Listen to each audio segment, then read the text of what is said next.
नमस्कार, मी पूनम गोष्ट मनातली ह्या चॅनलमध्ये तुम्हा सर्वांचे मनापासून स्वागत आहे। तर आजचा व्हिडिओ आहे तो म्हणजे अतिशय स्पेशल आणि तो आहे बेंदेवाडीचा धबधबा। तर बेंदेवाडीचा धबधबा कसा आहे, कुठे आहे, ह्या संपूर्ण धबधब्याची माहिती ह्या व्हिडिओमध्ये तुम्हाला मिळेल। वडेश्वर गावापासून 15 ते 20 किलोमीटर अंतरावर असणारा हा धबधबा आहे। जर तुम्ही खांडीमध्ये फिरण्यासाठी आलात तर ह्या धबधब्याला व्हिजिट करायला नक्कीच विसरू नका। तर अतिशय सुंदर आणि मस्त असा धबधबा आहे, तुम्हाला तिथे जाता येतं। तर कशा पद्धतीने तुम्ही तिथे जाऊ शकता तेही मी तुम्हाला पुढे व्हिडिओमध्ये सांगणारच आहे।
आणखीन एक सुंदर असं ठिकाण लागतं इथे, तुम्ही बघू शकता। इथे भरपूर जण पावसाचा आणि भिजण्याचा आनंद घेत होते त्या दिवशी, पण आम्ही इथे जास्त थांबलो नाही कारण आम्हाला बेंदेवाडीचाच धबधबा पाहायचा होता।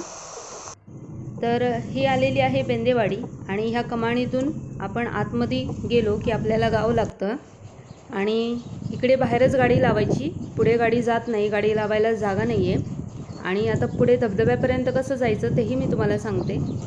तर गाडी मागे लावून चालत चालत तुम्हाला धबधब्यापर्यंत जावं लागतं। तर इथे तुम्ही बघू शकता अतिशय सुंदर असं मंदिर आहे, मंदिराचं काम सुरू आहे। मंदिर झाल्यानंतर तर अतिशय सुंदर दिसेल, आत्ताच खूप सुंदर दिसतंय। तर ह्या मंदिराच्या तिथूनच एक रस्ता आहे, त्या रस्त्याने आपण गेलो की आपल्याला धबधब्याकडे जायला वाट सापडते। तर जसं दाखवलं आहे व्हिडिओमध्ये तसंच जा। तर व्यवस्थित असं ह्या रस्त्याने आपण जायचं। जवळपास 1 ते 1.5 किलोमीटर चालायचं काम आहे आपल्याला, इथून चालतच जावं लागतं, गाडी जात नाही तिथपर्यंत।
इथे आलेला आहे आपला हा बेंदेवाडीचा धबधबा, अतिशय सुंदर आहे। नक्की खंडित आले तर इथे व्हिजिट करा असं मी सांगेन।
तर फ्रेंड्स, असा होता हा बेंदेवाडीचा धबधबा। जर तुम्हाला व्हिडिओ आवडला असेल तर नक्कीच चॅनलला लाईक, शेअर आणि सबस्क्राईब करायला विसरू नका।